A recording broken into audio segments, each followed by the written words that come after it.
ಇದೇನಿದು ವೇದಾಂತ್, ನೀನು ರೆಡಿ ಆಗಿಲ್ವಾ? ಆಫೀಸಿಗೆ ಲೇಟ್ ಆಗ್ತಿಲ್ವಾ ಅಥವಾ ನೀ ಆಫೀಸಿಗೆ ಹೋಗ್ತಾ ಇಲ್ವಾ? ಇಲ್ಲವ, ಹೋಗ್ತೀನಿ. ಅದೇ ಮತ್ತೆ, ಇವತ್ತು ಆದ್ಯ ಆರ್ಗ್ಯಾನಿಕ್ಸ್ ಹೊಸ ಪ್ರಾಡಕ್ಟ್ ಲಾಂಚ್ ಇದೆ. ಅದೇ ವಿಚಾರವಾಗಿ ಸ್ಟ್ರೆಸ್ ಆಗಿರ್ತೀಯ ಅಂತ ನಿನ್ಗೋಸ್ಕರ ಕಾಫಿ ತಗೊಂಬಂದೆ, ತಗೋ. ಥ್ಯಾಂಕ್ಸ್. ನಾನು ಒಂದು ಸಲ ಲಾಂಚ್ ಡೇಟ್ನ ಫಿಕ್ಸ್ ಮಾಡಿರೋದನ್ನ ಯಾವುದೇ ಕಾರಣಕ್ಕೂ ಮಿಸ್ ಮಾಡಲ್ಲಮ್ಮ. ಇದು ಕೂಡ ಮಿಸ್ ಆಗಲ್ಲ. ಹಾಗೇನೆ ನನಗೂ ಈಗ ಯಾವ ಟೆನ್ಷನ್ ಇಲ್ಲ, ಯಾಕಂದ್ರೆ ಎಲ್ಲ ಪ್ರಿಪರೇಷನ್ ನೆನ್ನೆನೇ ಆಗೋಗಿದೆ. ಇವತ್ತಿಂದ ನಮ್ಮೆಲ್ಲ ಪ್ರಾಡಕ್ಟ್ ಸ್ಟೋರ್ಸ್ಗಳಲ್ಲಿ ಅವೈಲೇಬಲ್ ಇರುತ್ತೆ. ಅಮ್ಮ, ಅದು ಅಲ್ಲದೆ ನಾಳೆಯಿಂದ ಸಾಕಷ್ಟು ಸ್ಕೂಲು ಕಾಲೇಜ್ಗಳಲ್ಲಿ ಫ್ರೀ ಆಗಿ ಆರ್ಗ್ಯಾನಿಕ್ ಪ್ಯಾಕ್ಸ್ ವೆಂಡಿಂಗ್ ಮಿಷನ್ಸ್ಗಳನ್ನ ಇನ್ಸ್ಟಾಲ್ ಮಾಡಿಸ್ತಿದ್ದೀನಿ. ನೀನ್ ಎಷ್ಟೇ ಆದ್ರೂ ನನ್ ಮಗ ಅಲ್ವಾ ವೇದಾಂತ್? ಎಲ್ಲದನ್ನು ಸಿಸ್ಟಮ್ಯಾಟಿಕ್ ಆಗಿ ಮಾಡ್ತೀಯ. ಎಲ್ಲಾ ಕೆಲ್ಸ ಮುಗ್ದಿರೋದ್ರಿಂದ ಆರಾಮಾಗಿ ಆಫೀಸ್ಗೆ ಹೋದ್ರಾಯ್ತು ಅಂತನಾ? ಇಲ್ಲಮ್ಮ, ಇವತ್ತು ಆಫೀಸ್ ಇಲ್ಲ. ಏನು, ಆಫೀಸ್ ಇಲ್ವಾ?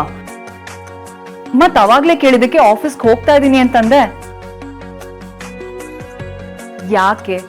ಯಾಕಿಲ್ಲ ಆಫೀಸು? ಸಾರಿ ಮಾ, ಇವತ್ತು ವಿಜಯದಶಮಿ ಅಲ್ವಾ, ಅದಕ್ಕೆ ಎಲ್ಲ ಎಂಪ್ಲಾಯೀಸ್ಗಳಿಗೆ ಲೀವ್ ಸ್ಯಾಂಕ್ಷನ್ ಮಾಡಿದ್ದೀನಿ. ಅಲ್ಲ ವೇದಾಂತ್, ನೀನ್ ಯಾವಾಗ್ಲಿಂದ ವಿಜಯದಶಮಿ ಹಬ್ಬಕ್ಕೆಲ್ಲ ರಜಾ ಕೊಡಕ್ ಶುರು ಮಾಡಿದೆ? ಎಲ್ಲರೂ ಪ್ರಾಜೆಕ್ಟ್ಗಾಗಿ ತುಂಬಾ ಕಷ್ಟಪಟ್ಟು ಕೆಲಸ ಮಾಡಿದ್ದಾರೆ. ನಮ್ಮ ಏಜೆನ್ಸಿ ನಮ್ಮ ರಿಕ್ವೈರ್ಮೆಂಟ್ಸ್ಗಳನ್ನ ಫುಲ್ಫಿಲ್ ಮಾಡಿದ್ದಾರೆ. ಅದಾಗ್ತಿದ್ದ ಹಾಗೇನೆ ಹಬ್ಬ ಬಂದಿದೆ. ಸೊ ಎಲ್ಲರೂ ಹಬ್ಬನ ಫ್ಯಾಮಿಲಿ ಒಟ್ಟಿಗೆ ಎಂಜಾಯ್ ಮಾಡಲಿ ಅಂತ ಅನ್ನಿಸ್ತು. ಅದು ಅಲ್ಲದೆ ಈ ಬ್ರೇಕ್ನ ಅವರೆಲ್ಲ ಡಿಸರ್ವ್ ಮಾಡ್ತಾರೆ ಅನ್ನಿಸ್ತು. ಅದು ಅಲ್ಲದೆ ತಮೂಲ್ಯ ಮನೇಲಿ ಪೂಜೆ ಇದೆಯಲ್ಲಮ್ಮ, ಅದಕ್ಕೆ ನೆನ್ನೆನೆ ಹಾಲಿಡೇ ಅನೌನ್ಸ್ ಮಾಡಿದೆ. ಅಮ್ಮ, ಅವ್ರ ಮನೆಗೆ ಹೋಗ್ತಿದ್ದೀನಿ. ಇದ್ರಲ್ಲಿ ಯಾವ ಕುರ್ತಾ ಹಾಕೊಂಡ್ರೆ ಚೆನ್ನಾಗಿ ಕಾಣ್ತೀನಿ? ಅದು ವೇದಾಂತ್, ನೀನ್ ಯಾವ ಕುರ್ತಾ ಹಾಕೊಂಡ್ರು ಹ್ಯಾಂಡ್ಸಮ್ ಆಗೇ ಕಾಣ್ತೀಯ. ನಿಜ ಹೇಳ್ಬೇಕು ಅಂತಂದ್ರೆ ಆ ಕುರ್ತಾ ಹಾಕಿದ್ಮೇಲೆ ಆ ಬಟ್ಟೆಗೆ ಒಂದ್ ಮೆರಗ್ ಬರುತ್ತೆ. ಅಮ್ಮ, ನೀವು ಒಂದೊಂದ್ಸಲ ತುಂಬಾ ಅತಿಯಾಗಿ ತಮಾಷೆ ಮಾಡ್ತೀರಾ. But anyways, thanks for the compliments.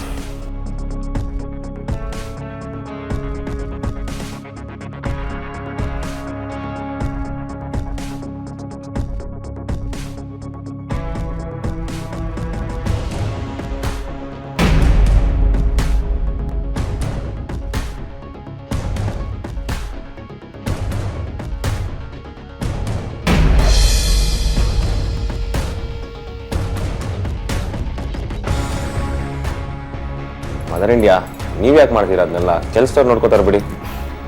ನಿನ್ ಚಿಕ್ಕವನಿದ್ದಾಗ ಇದನ್ನೆಲ್ಲ ನಾನೇ ಮಾಡ್ತಾ ಇದ್ದಿದ್ ವಿಕ್ಕಿ. ನೀನು ನನ್ ಮಗ, ಇದನ್ನೆಲ್ಲ ಮಾಡೋದ್ರಿಂದ ನಂಗೆ ಏನು ಬೇಜಾರಿಲ್ಲ.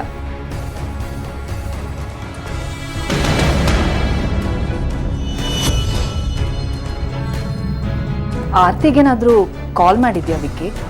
ಇಲ್ಲಮ್ಮ, ಅಂತ ಹೇಳ್ಕೊಳ್ಳೋಂಥ ವಿಷಯ ನಮ್ಮಿಬ್ಬರ ಮಧ್ಯೆ ಯಾವುದು ಮಾತುಕತೆ ಆಗಿಲ್ಲ. ದುಡ್ಡು ಏನಾಯ್ತು ಅಂತ ಅವ್ರು ಹೇಳೋಕೆ ರೆಡಿ ಇಲ್ಲ. ನನ್ನ ಕಂಡೀಷನು ಅದೇ ಅಲ್ವಾ? ಒಂದರ್ಥದಲ್ಲಿ ನೀನ್ ಮಾಡ್ತಾ ಇರೋದು ಸರಿಯಾಗೇ ಇದೆ ವಿಕ್ಕಿ. ಸಂಬಂಧದಲ್ಲಿ ಯಾವತ್ತೂ ಯಾವುದೇ ರೀತಿ ಅನುಮಾನ ಹುಟ್ಕೋಬಾರ್ದು. ಅದು ಒಂದ್ಸಲ ಬಂದ್ರೆ ಎಲ್ಲಾನು ಹಾಳು ಮಾಡ್ಬಿಡುತ್ತೆ.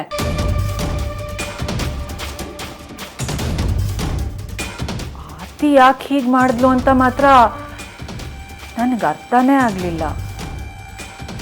ಮೋಸ್ಟ್ಲಿ ಅವ್ರ ಅಪ್ಪ ಮಾಡ್ಕೊಂಡಿರೋ ಸಾಲ ತೀರ್ಸಕ್ ಕೊಟ್ಟಿರ್ಬೋದೇನೋ ಪಾಪ. ಇಲ್ಲ ಮದರ್ ಇಂಡಿಯಾ, ಮಾವ ಅಷ್ಟೊಂದೆಲ್ಲ ಸಾಲ ಮಾಡಿಲ್ಲ, ನನಗೆ ಚೆನ್ನಾಗಿ ಗೊತ್ತು. ಆರ್ತಿ ಇಲ್ಲೇ ಇರ್ಬೇಕಾಗಿತ್ತು ನಿಜ, ಆದ್ರೆ ಅವ್ಳು ಇಲ್ಲೇ ಇದ್ದಿದ್ರೆ ನಿಮ್ಮಿಬ್ರ ಮಧ್ಯೆ ಇನ್ನೂ ಗ್ಯಾಪ್ ಕ್ರಿಯೇಟ್ ಆಗಿರ್ತಿತ್ತು.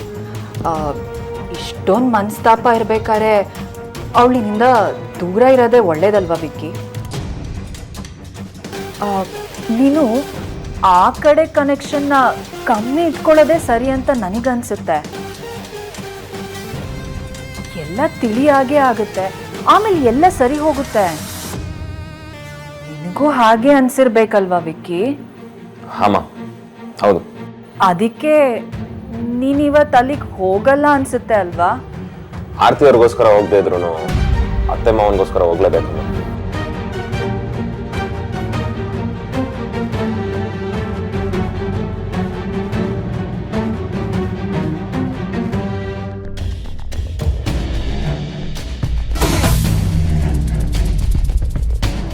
ಯಾಕೆ ಈ ಥರ ಅನ್ಎಕ್ಸ್ಪೆಕ್ಟೆಡ್ ಆಗಿ ಎಂಟ್ರಿ ಕೊಡ್ತೀರಾ? ನೀವೇನು ದೊಡ್ಡ ಹೀರೋ ಅಲ್ಲ. ಮನ್ಸಿನ ತುಂಬ ಪಾಪ ಸುಳ್ಳು ತುಂಬಿಕೊಂಡಿರೋದಕ್ಕೆ ಈ ಭಯ ಸಹಜನೇ ಬಿಡು. ವೇದಾಂತ್ ಹತ್ರ ಆಗಲಿ ವಿಕ್ಕಿ ಹತ್ರ ಆಗಲಿ ಆ ಮನೆ ಬಗ್ಗೆ ಯಾವುದೇ ವಿಷಯ ಹಿಂಡಕ್ಕೆ ಪ್ರಯತ್ನ ಮಾಡಿದ್ರು ಅದು ನಿನ್ನಿಂದ ಸಾಧ್ಯ ಆಗಲ್ಲ. ಯಾಕಂದ್ರೆ ಅಲ್ಲಿ ಅವರಿಗೆ ನಿಜವಾದ ಪ್ರೀತಿ ಸಿಗುತ್ತೆ, ಇಲ್ಲಿ ಸಿಗದೆ ಇರೋ ಪ್ರೀತಿ. ನಿಮಗೂ ಅಲ್ಲೇ ಪ್ರೀತಿ ಸಿಗುತ್ತೆ ಏನೋ ಅಲ್ವಾ? ನನಗೆ ಮಾತ್ರ ಅಲ್ಲ, ಪ್ರೀತಿ ಪಡ್ಕೊಳ್ಳೋ ಮನ್ಸಿರೋರಿಗೆ ಎಲ್ಲಾನು ಸಿಗುತ್ತೆ. ಎಲ್ಲರೂ ತಮ್ಮವರು ಅನ್ನೋ ಪ್ರೀತಿಸೋ ಗುಣ ಎಲ್ಲರಿಗೂ ಇರಲ್ಲ. ಒಂದು ಕೆಲಸ ಮಾಡು, ನೀನು ಅಲ್ಲಿಗೆ ಹೋಗ್ಬಾ. ನಿನಗೂ ನಿಜವಾದ ಪ್ರೀತಿ ಅರ್ಥ ಆದರೂ ಆಗ್ಬೋದು.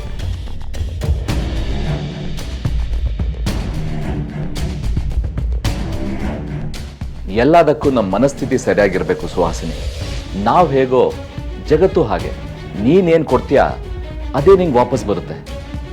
ತಮಾಷೆನೂ ನಿನಗೆ ಕೋಪ ತರೋದಾದ್ರೆ ಪ್ರೀತಿ ನಿಂಗೆ ಎಲ್ಲಿಂದ ಅರ್ಥ ಆಗ್ಬೇಕು ಹೇಳು?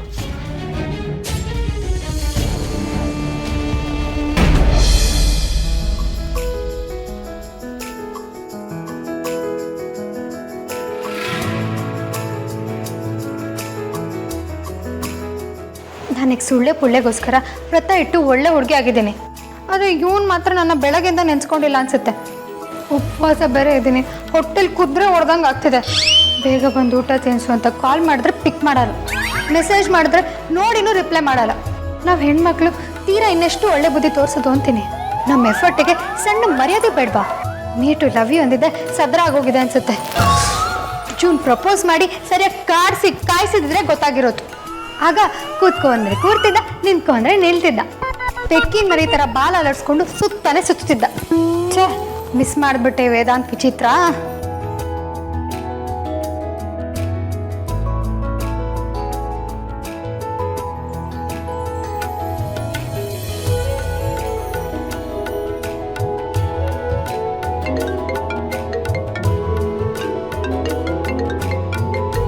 ಅಮೂಲ್ಯ,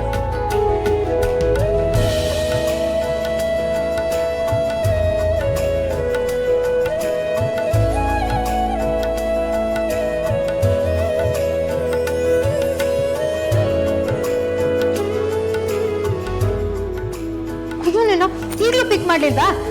ಸುಳ್ಳೆ ಪುಳ್ಳೆ, ನಿನಗೆ ಲವ್ ಮಾಡಕ್ ಬರಲ್ಲ ಅಂದ್ರೆ ಇವತ್ತಿನ ಕಾಲಕ್ಕೆ ಇನ್ಫಾರ್ಮೇಶನ್ ಕೊಡೋದಕ್ಕೆ ಏನೆಲ್ಲ ಟೆಕ್ನಾಲಜಿ ಇದೆ ಗೊತ್ತಾ? ಯೂಟ್ಯೂಬ್ ನೋಡಿನಾದ್ರೂ ಒಳ್ಳೆ ಬಾಯ್ ಫ್ರೆಂಡ್ ಆಗೋದು ಹೇಗೆ ಅಂತ ಪ್ರಾಕ್ಟೀಸ್ ಮಾಡಬಾರ್ದಾ? ತಮ್ಮ ಹುಡುಗಿರ್ ನಂಬರ್ಗೆ ಸ್ಪೆಷಲ್ ರಿಂಗ್ ಟೋನ್ ಹಿಡ್ಕೊಳ್ಳೋ ಎಷ್ಟೋ ಹುಡುಗರಿದ್ದಾರೆ. ನೀನು ಇದೆಯಾ? ಬಾ ಇವತ್ತು ಮನೆಗೆ ವಿಚಾರಿಸ್ಕೋತೀನಿ.